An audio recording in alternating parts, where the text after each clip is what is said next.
O Conexão Rural fala nesta noitinha de segunda-feira, aqui na concessionária New Holland, com o vice-presidente para a América Latina da New Holland Agricultura, que é o Rafael Manfroy Mioto.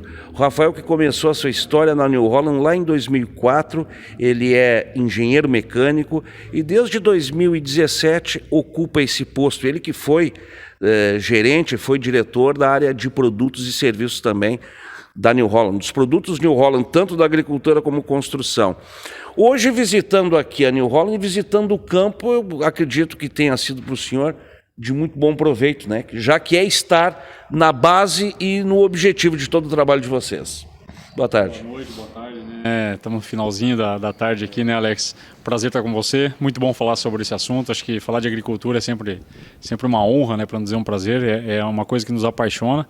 E poder estar no campo realmente foi fundamental para poder ter uma visão um pouco mais clara de como é que está a situação aqui da colheita, né, e das lavouras aqui da região. É o momento que se realiza, né, a hora da verdade, depois de tanto esforço do agricultor, é o momento onde a gente vai ver o resultado daquele esforço, daquela dedicação. E o que eu pude ver foi realmente uma safra de arroz aí pujante, interessante, a região teve um clima favorável, nós temos aí um clima também favorecendo a colheita e eu vejo realmente os agricultores conseguindo realmente realizar todo o potencial da área deles. E o senhor veio para uma região que, ao contrário da região norte do estado do próprio Paraná, né, no qual estado também tivemos muitas perdas, né, aqui de fato foi muito bom. Gostaria de lhe perguntar como é que a New Holland observa esse momento agora da agricultura brasileira. Eu acho que o cenário econômico brasileiro, acabei de ir agora em duas feiras, Expo Direto e a Expo Agro, uma de tecnologia, a outra mais voltada para a agricultura familiar, e os números, Mioto, eles surpreenderam, dobraram em termos de negociação, mesmo com todas as dificuldades que nós estamos vendo. A julgar também que nós temos um problema mundial agora com a guerra, antes com a pandemia, e que refletiu diretamente na questão do mercado, de peças e até da entrega dos produtos de vocês, né? Realmente é um momento delicado, né? Você comentou bem, essa região onde nós estamos hoje aqui, uma região que teve um clima favorável. Nós temos aí uma parte importante do Brasil e da América Latina que teve um clima muito favorável para essa safra, tanto de arroz quanto de grãos, mas de fato você tem aí todo esse bolsão, eu diria assim, oeste do Brasil, né? Oeste do sul do Brasil e um pedaço da Argentina, um pedaço do Paraguai que sofreram muito mesmo com a seca, né? E os efeitos estão aí, a gente vê realmente produções baixas. Mas o que está acontecendo, e acho que você se surpreendeu assim como nós, é que apesar disso nós temos aí um momento das commodities, um momento do preço dos produtos agrícolas favorável, interessante, uma projeção a futuro de demanda muito interessante também, o que de certa forma faz com que continue um interesse em investir. Então a gente tem visto realmente os agricultores que continuam se planejando, continuam trabalhando, eles vinham bem capitalizados, tem um pezinho no freio. Eu acho que aí tem uma questão também, né? Nós tivemos preços muito bons nesses últimos anos, né, Milton? Isso, a gente vem de períodos favoráveis em quase todas as culturas, né, nos últimos 2 anos. A maioria dos agricultores, assim, mais pé no chão, se capitalizaram e continuam no processo de investimento, renovação e adoção de mais tecnologia. Mas tem que ser realmente cuidadoso que nessa franja que eu falei, que essa franja que nós temos aí que teve a seca maior, tem um pouco mais de cautela. Existe mais cautela, mas como você disse, ainda os negócios acontecendo, os investimentos sendo levados adiante ali com um pouquinho mais de cuidado, mas olhando lá no futuro, né? Na tua gestão, nesse cargo, tu sempre, desde o início, pregas essa sinergia com os produtores. É saber, é ir lá na base, tentar ver qual é a necessidade. Hoje nós temos muita tecnologia, hoje nós temos uma parafernália de recursos que facilitam a vida desse produtor. Esse produtor rural, tu classificaria eles em grupos ou todos realmente estão muito ávidos pelo novo? Você tem de tudo, você tem fases.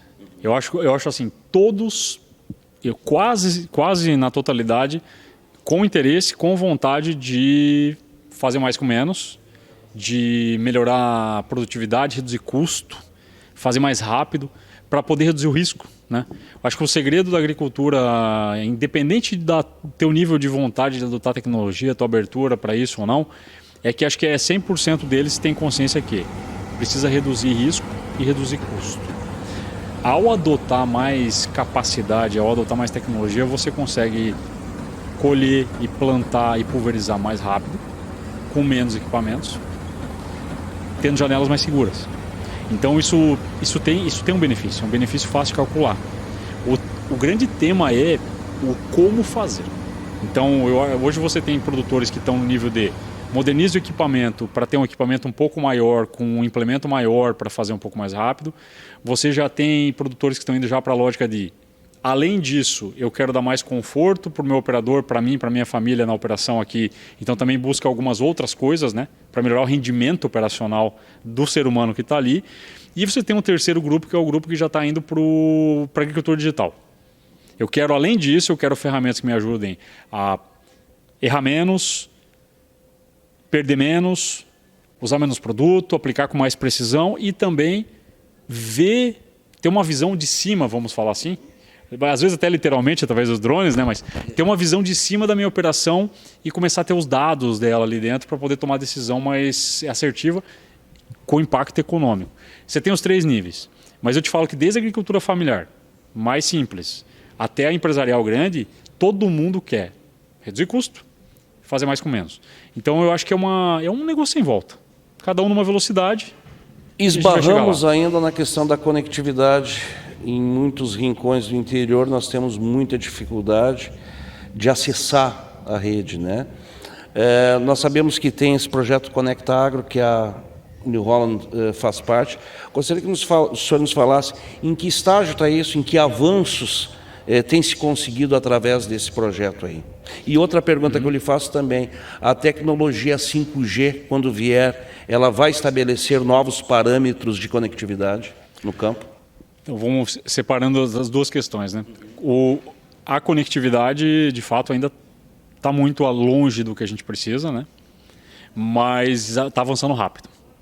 Então, um exemplo que você bem falou, né, o Conectar Agro, que é um grupo, né, de empresas que se uniram para tentar acelerar essa chegada, né, nós fazemos parte, com muito orgulho. Ele está avançando bem, nós temos já milhões de hectares sendo adotados aí a cada trimestre, né, a cobertura vai aumentando, numa parceria que está dando seus frutos, né, e o produtor pode procurar, é só procurar os dados, informações para o Conectar Agro, entrar em contato com os nossos concessionários, a gente encaminha, né, essa questão. Um grupo pequeno de produtores, uma pequena cooperativa já consegue viabilizar, né? Então é um negócio bem legal. Benefício 2 que tem disso, não é só levar a conectividade para a máquina, né? É internet para o campo, é internet para as escolas rurais, é internet para as comunidades, né? Tudo o celular para comunicação, a qualidade de vida sobe, né? O senhor falou até numa entrevista recente, me parece, para o Estadão, se eu não me engano, de que aqueles municípios que aderem, eles acabam trazendo 4 ou 5 municípios que são inspirados, né, nesse projeto. Essa parceria se dá com os municípios, com as operadoras? Como é que funciona isso? No caso é com operadoras, né, que fazem parte também. E aí você pode fazer via iniciativa pública ou privada. Pode ser um grupo de agricultores que podem fazer a contratação. E deu a viabilidade da instalação da antena, o negócio anda, entendeu? E pode ser também, por que não, municípios, mas realmente assim, a gente vê muita iniciativa privada impulsionando isso de forma bem interessante. E a segunda questão, em relação a essa questão da conectividade, eu acho que nós vamos ter realmente uma aceleração dessa questão. Nós vamos ter cada vez mais lugares conectados, e aí vem a questão da banda, né? O 5G. 5G tem mais potência, mas o 5G tem menos alcance. Então, assim, eu acho que não tem resposta certa. Você tem lugares onde o 4G é mais viável, você vai ter lugares onde o 5G é necessário em função do tipo de tráfego de dados que você vai ter. Para cada situação nós vamos ter uma resposta. 5G, mas então não é uma panaceia tecnológica, mas é mais uma opção. É mais uma opção. Pelo menos teremos, onde tem internet, ela mais forte. Mas ainda tem uma opção com um outro tipo de característica tecnológica. O que a gente sabe é que o 4G é viável, o 4G é barato, e o 4G nós já temos uma resposta interessante aí com retorno de investimento rápido para o agricultor e para a comunidade. Então, hoje nós estamos apostando no Conectar Agro com 4G. Outro tema bastante atual é a questão que aí pega tudo, né? Pega a questão ambiental e pega também um tema bastante atual, que são os combustíveis. Foi sucesso lá na Expo Direto a apresentação do trator movido a biometano, né? Até que ponto nós estamos, e também aqui entra, né, novamente nessa questão da adaptação do produtor, para poder usufruir desses novos produtos, né, produtos que são ecologicamente perfeitos e agora economicamente mais do que nunca também corretos, né? Olha, é um tema muito interessante porque ele entra naquela lógica da inovação como é que eu vou explicar? É uma inovação para o qual a gente não tem todas as respostas. O que eu quero dizer com isso? A gente não tem a menor dúvida de que a gente precisa inovar do ponto de vista de tipo de combustível que se aplica na agricultura. Porque a agricultura por si só é uma geradora de biomassa, é uma geradora de matéria orgânica. Então, só daí você já tem um campo muito fértil para trabalhar. Nós identificamos já de partida um campo muito interessante para o biometano. E não necessariamente vai parar por aí. Nós estamos trabalhando em outras linhas de raciocínio. Mas o biometano, que foi o que a gente apresentou, eu me encanto muito com ele porque ele traz um sonho que eu acho que não está muito distante, porque já temos alguns casos de sucesso, de uma propriedade autossuficiente de energia. Trabalha com a matéria-prima produzida na própria propriedade. Então, assim, hoje você tem já um trator disponível aí da New Holland e você tem já algumas outras aplicações. Grupo gerador, você já tem o suficiente para você poder fazer a viabilidade econômica da implantação. Eu já temos alguns clientes onde a gente fez os testes e que já estão avançando com esse trator também, que você faz o aquecimento do aviário, você faz o gás para usar na cozinha, você tem o aquecimento da água, você tem o combustível para o trator, tudo gerado com resíduos da própria fazenda. E os resíduos você pode usar variados de vários tipos. Nós temos um cliente que ele vende o serviço para uma cervejaria. A cervejaria paga para ele receber os resíduos da cervejaria no biodigestor. Nem isso ele precisa se preocupar. Ele não precisa se preocupar nem ter o material para colocar lá para gerar o gás. Ele recebe Veja, ele transforma um passivo ambiental em ativo, né? E combustível, e ainda opera toda a propriedade com o uso do gás, inclusive agora o trator. Então o biometano eu acho que é o que está mais próximo, é o que está mais palpável, mas o céu é o limite. Como que você vai aplicar esse biometano? Com que massa que você vai trabalhar? Procura New Holland, esse que é o recado que eu dou para os agricultores, procura New Holland, procura o nosso concessionário, procura a nossa equipe, e nós com os nossos parceiros do ecossistema de biometano, vamos trabalhar um projeto para você. E vamos ver se a sua propriedade tem viabilidade, o que você precisa, e é surpreendente o potencial que tem para a aplicação desse tipo de tecnologia. Reduz o passivo ambiental, reduz emissões, mas principalmente para os nossos agricultores, reduz custo e aumenta a viabilidade da agricultura. O mundo hoje está absolutamente dependente do mundo, né? Se der um probleminha em qualquer lugar, acaba refletindo aqui.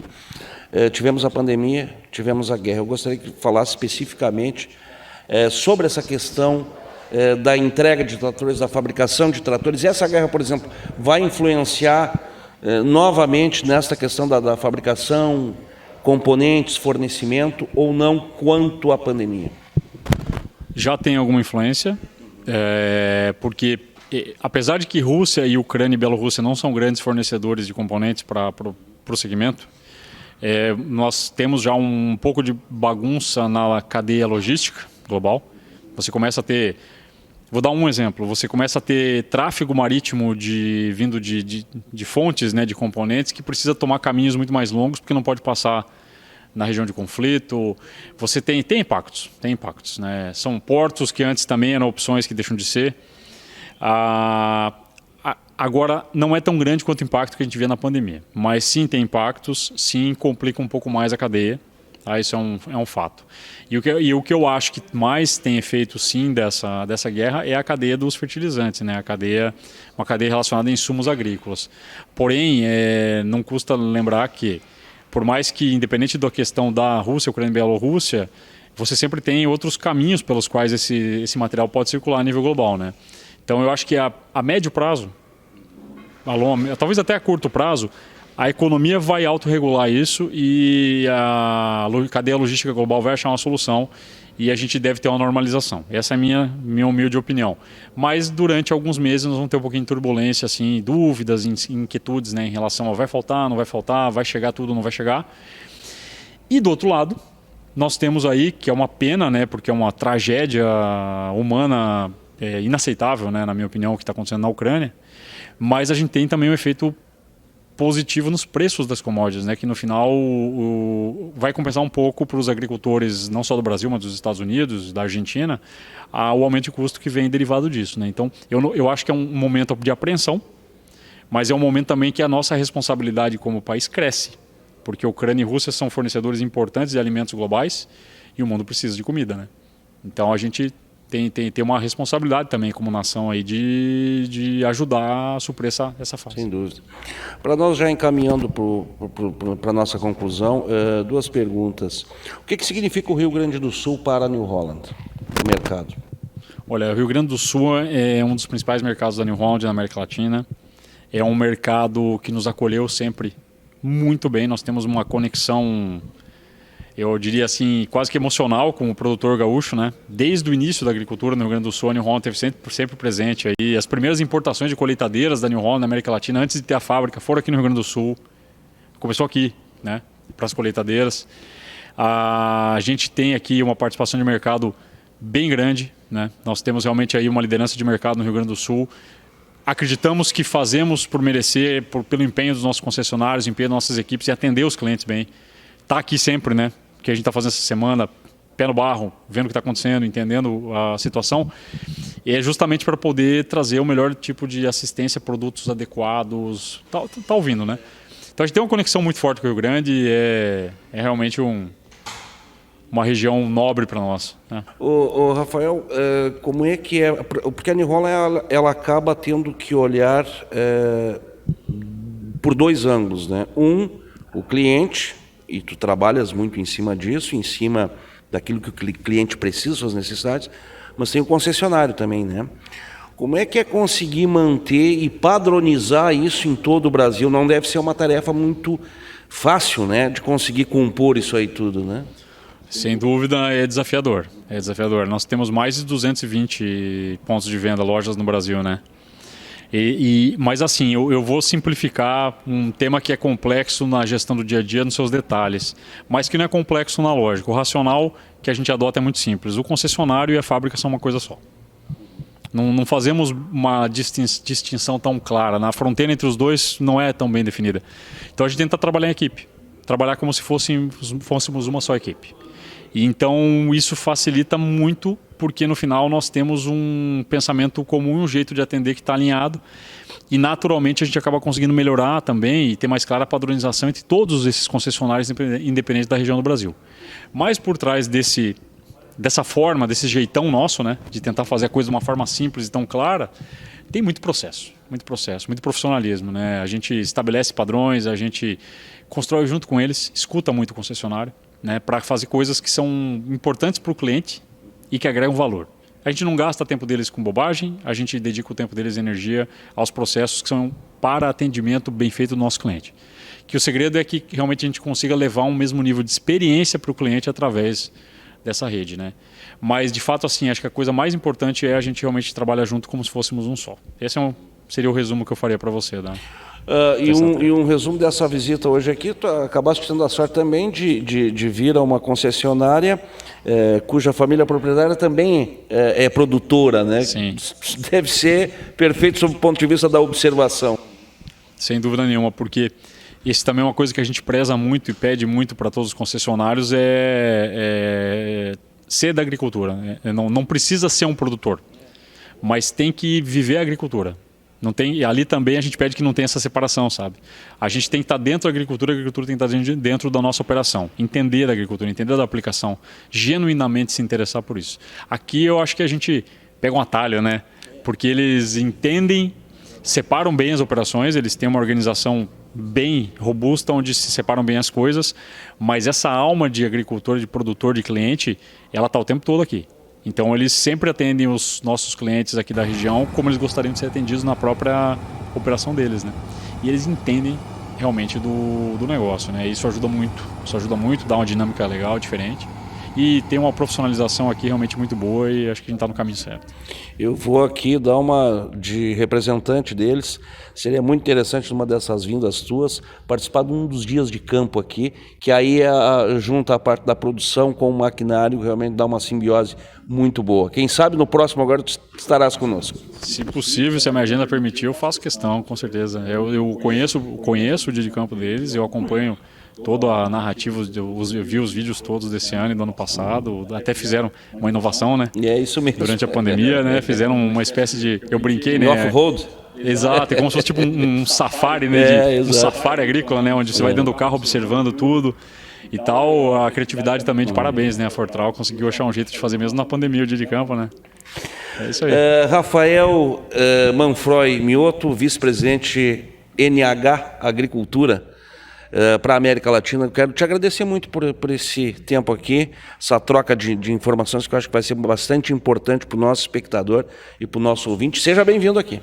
Muito obrigado, Alex. Obrigado pelo teu tempo também. Você sempre trazendo informações e reflexões muito legais aí para a agricultura. Então, fico à disposição sempre que você necessitar.